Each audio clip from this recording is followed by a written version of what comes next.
Canoeiro de quilha e proa, eu sou gaúcho, sou de Canoas, sou canoeiro de quilha e proa, eu sou gaúcho, sou de Canoas.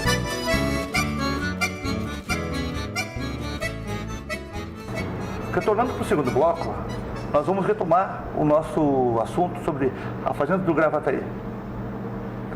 É uma outra história que deve ser levantada, né? Pouco se conhece sobre a fazenda do Gravataí, né? Que foi criada pelo Francisco Pinto Bandeira, né? Depois passou para os seus herdeiros. Quem morava na fazenda do Gravataí? Certamente o Francisco Pinto Bandeira não morou aí, né? Os herdeiros, o Rafael Pinto Bandeira, muito menos. Todos eles eram militares. Eram militares envolvidos com a questão de fronteira, né? E, certamente nunca moraram aqui ou nem conheceram, né, os seus herdeiros, o Rafael Pinto Bandeira principalmente, né? Eu acredito que quem tomava conta da fazenda ali eram capatazes, peões e escravos, né? A própria família do Pinto Bandeira morava em Porto Alegre, né? Lá tinham terras ali no centro. Usavam aqui só por passeio, né? Veraneio. Talvez, por aí. Então, aí, inclusive, foi um desses motivos que causou todo o problema da Revolução Farroupilha, né? Vieram para Canoas buscando na retirada do refúgio do Ferrer, para não pegar em armas no Levante, né? Exatamente. Trocando um pouquinho de assunto, e bem trocado de assunto, tá? Porque deixando de lado a história canoense, sem deixar de lado. Exatamente, porque tu tem um trabalho de pesquisa sobre a música canoense. Não é tão aprofundado assim, na verdade, foi um trabalho mais de curioso, né? Mas é a curiosidade que move o mundo, sabia? Porque eu fui descobrindo alguns artistas, né, que tocavam na Rádio Real, né, foi uma das pioneiras aqui em Canoas, né, criada em 1960. Então a Rádio Real reuniu muitos artistas daqui e de fora, inclusive, né, de outras localidades do Rio Grande do Sul, principalmente de Porto Alegre. Foi mais ou menos na época do grande rodeio Coringa, que acontecia na Rádio Farroupilha de Porto Alegre, né? A Rádio Real criou um modelo semelhante, que era a música apresentada em palco, né? De auditório, exatamente, né? E isto foi uma época em que isso prosperou bastante, né? Só lá dentro, na continuidade na nossa entrevista aqui, nossa programação, vocês vão ver um quarto bloco que será as imagens recopiladas do blog do Dari, que nós vamos estar fazendo mostrando para os senhores o que ele está contando. Na verdade esse blog também foi uma ideia que eu tive, né, para divulgar um pouco o que eu descobri. Certamente tem muita coisa mais a ser pesquisada. Não levantei tudo, eu sei que tem bastante trabalho a ser feito. Mas olha que a gente ia acompanhando algumas coisas assim, até conversando com alguns artistas da época, como o Asteroide, né? O Asteroide da dupla Irmão Santos, né? Que o Cauê daqui a pouco vai entrar nesse assunto aí com os artistas na nominata mais expansiva disso. E ele realmente falou que teu caminho está certo, porque todos aqueles que tu fez o levantamento são exatamente aqueles que vêm puxando... os pioneiros, na verdade, né? Da música regionalista aqui em Canoas. E nestes pioneiros, Dari, aí nós temos, né, os tapejaras, os testeiros, os tradicionalistas do Pago, né? Os Irmãos Santos, né? Aí o Prateado Belinho, né? Esses eram de música sertaneja. Mais de música sertaneja. Eles estão vivos ainda, estão aí, o Prateado e Belinho. Eu entrevistei o Prateado em Porto Alegre. O Belinho mora aqui na Matias Velho, né? Mas o Prateado me passou muita informação, muito material, né, que ele tinha lá. Nós temos aí também, né, claro, agora os 55, né, 55 anos da Rádio Real, né? A gente se lembra aí dos antigos estúdios da Real, a qual muitas vezes algumas locuções eu fiz de Ave Maria, né? Lá na Domingos Martins, depois no edifício Picuê. O estúdio leva o nome do Paulo Cunha, né? Grande Paulo Cunha, figura carismática, né? Enquanto radialista. E também temos aí, né, os outros apresentadores da Real de anos atrás, o Felisberto, o Meirelles, o Derli Silva, né? O próprio João Palma da Silva. O João Palma, né? Tinha um programa chamado Noites Gaúchas, né? Noites Gaúchas. E não podemos esquecer de citar aí que é uma figura que o filho dele sempre nos assiste, o Irapuã, é o Juan Darcy, né? A contribuição do Juan Darcy para a cultura canoense, o tradicionalismo canoense. O Tonito não era radialista? Eu não sei se o Tonito chegou a ser radialista. Participou mas eu vi alguma coisa, algum trabalho que estava no estúdio da Rádio Real, inclusive. Não é possível, não tem essa informação. E hoje nós temos aí, né, músicos mais recentes, né, principalmente na nossa área do tradicionalismo. Tem aí, né, o It, né, o Porca, né, o Porca Velho, o Hélio Xavier, o Alex, né, que é do Caverá, né, trabalhou no Pestalozzi. Participou de uma encenação, inclusive de uma batalha, né, lá na Estância Velha, como lá no parque denominado Parque Histórico Francisco Moreira, né, mas aí que eu me refiro, tem os ambientes, tem os lugares, mas tu não tem as informações, estão lá, inclusive a tal sempre vai e volta, viu, a Colina do Abílio. Quem que era o Abílio? Até hoje tem o nome de Colina do Abílio. Por que Abílio? Quem é que era Abílio? Era um morador daquela localidade. Né? Que fica marcado, mas não sabe por quê. Outros músicos aí, né, que marcaram a história canoense, né? O Cajarana. Né? Cajarana foi uma figura importante da música. O cantor canoeiro da primeira canoa do canto nativo. Cajarana foi o cara que conseguiu dar aquele clique para novos artistas canoenses. Né? A partir do Cajarana vieram uma nova leva de músicos nativistas em Canoas. Né? Que veio aquele grupo Puente, se não me engano, na época também. Agora já tem os novos cantores campeiros, Thiago Machado, o Código Cordionas, o de Milonga. Nós temos um letrista maravilhoso em Canoas chamado Diego Miller, cara que botou mais de 100 músicas nos festivais do estado, tem mais de 100 gravações de música deles nos festivais e não é reconhecido pela cidade dele.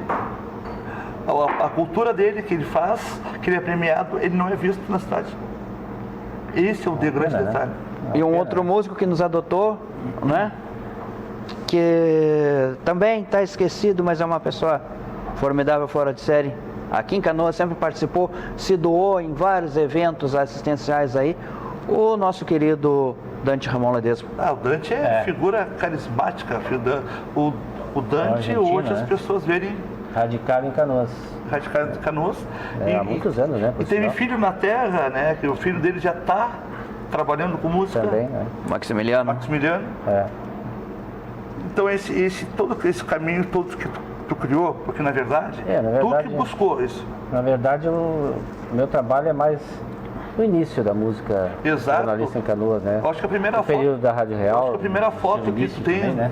Dessa história toda foi aquele baile no Centro do Rancho Crioulo, né? Tinha a dona Maria Helena Munhoz, caeteira. Foi o primeiro baile, na verdade, na sede do Rancho Crioulo, que era no Bolão Gaúcho. Que era no Bolão Gaúcho. Feito no Bolão Gaúcho, baile, né? Teve duas sedes, né? Antes da atual sede, né? Sim. Teve uma ali também no Bolão, teve ali na oficina da prefeitura, onde ainda tem, tinha até há pouco tempo aquela pedra de fundação, com o jornal da época, com todos os documentos do CTG, e o rancho atual, né? Depois foi para a sede que é onde está hoje. esse movimento todo, o João Paulo da Silva é que organizou, né? Na verdade, era o cabeça, né? Mas Era o cabeça, na verdade. nesse contexto aí, eu acho que o João Palma da Silva, ele é pouco lembrado em Canoas. Com certeza. A figura importantíssima dele, todo o contexto que ele fez contribuiu, porque não, pensa assim, ó, a Biblioteca de Canoas é dada a ele. Tem o nome. Até por... Podemos voltar ao João Paulo da Silva? Devemos? Eu, como historiador, estou sempre descobrindo coisas novas. E aqui eu tenho uma documentação que eu descobri recentemente do João Paulo da Silva. Esse foi o primeiro livro dele, Origem de Canoas, primeira edição, na verdade, bastante judiado, 1964 que ele lançou, um autógrafo, João Paulo da Silva, dedicado a um amigo dele, colega da base aérea, também conterrâneo lá de Santa Maria. O João Paulo da Silva era conterrâneo também do grande escritor gaúcho que foi o Roque Calage. Escreveu esse trabalhinho aqui sobre o Roque Calage, que nem o Tonito conhecia. Tonito, que é um grande conhecedor da obra do... Mas junto eu achei várias cartas escritas pelo João Paulo da Silva,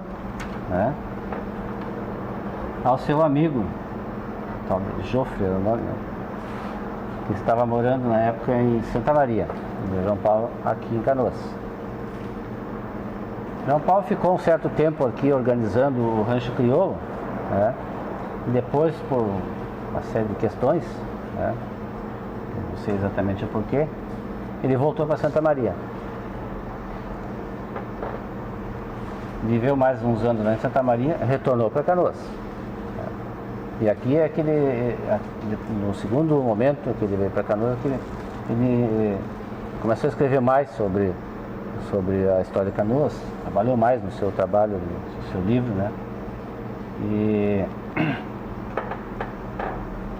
Então, João Paulo da Silva escreveu muito, mas publicou pouco em livros.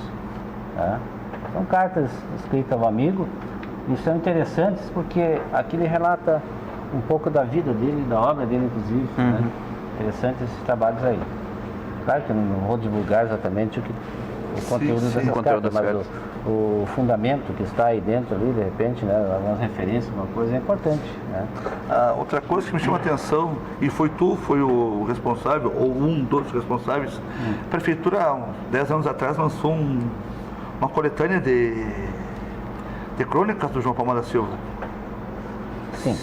Eu tenho um trabalhinho também sobre o João Paulo da Silva, porque quando eu estava no arquivo histórico, eu percebi que João Paulo publicava muito artigos no Correio do Povo, jornais de Porto Alegre e também alguns jornais lá de Santa Maria, que é a Razão de Santa Maria, ele mandava alguns artigos para lá. E sempre falando coisas da cultura gauchesca, a cultura do Rio Grande do Sul, principalmente, E eu comecei a coletar esse material. Fui nos jornais, copiei, Acabei tendo um volume grande de material e fiz aquele livro que é João Paulo da Silva, tradicionalista. Depois eu pensei que aquele título não deveria ser daquela forma, deveria ser tradicionalista,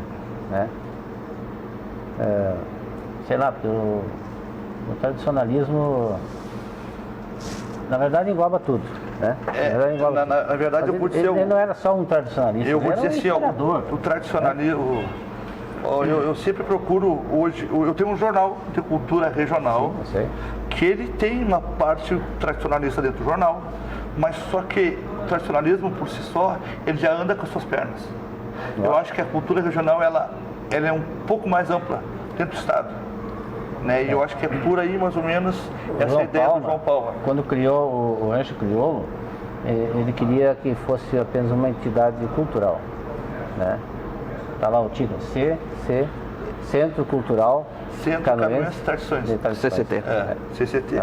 Era assim que ele queria que fosse. Que Inclu- tivesse um museu, que tivesse inclusive, uma ele- biblioteca, que tivesse teatros lá, um monte de Ele chegou a coisa ligada à abrir cultura geral, na né? ideia, na época, né, para ser feita a Casa de Cultura lá, Uma casa de Canoas. cultura. Ele tinha esse objetivo, criar uma casa de cultura.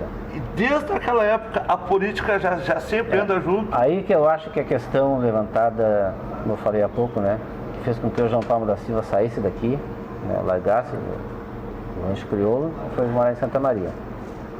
Foi questão relacionada com o CTG. Porque eu sei que na época ele tentou fazer isso com todas as suas expectativas, apostando essa ficha, e teve um revés político na história.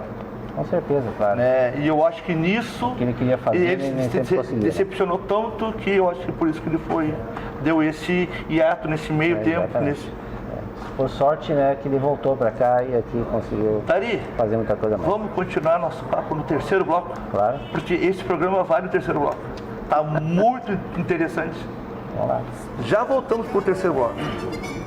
Até daqui a pouco. Quilha e proa, eu sou gaúcho, sou de Canoas, sou canoeiro, de quilha e proa, eu sou gaúcho, sou de Canoas.